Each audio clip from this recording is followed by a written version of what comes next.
ये बाबा बहुत दिनों से नहीं आए, बाबा की बहुत याद आ रही थी। भुवन, इसका पेट भी फूला हुआ है, मुझे बड़ी चिंता हो रही है।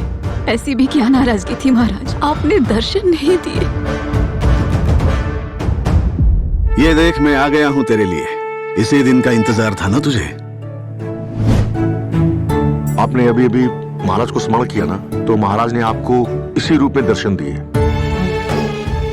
बाबा, जीवन का जीवन आपके चरणों में रहेगा। बाबा कुछ करो ना बाबा।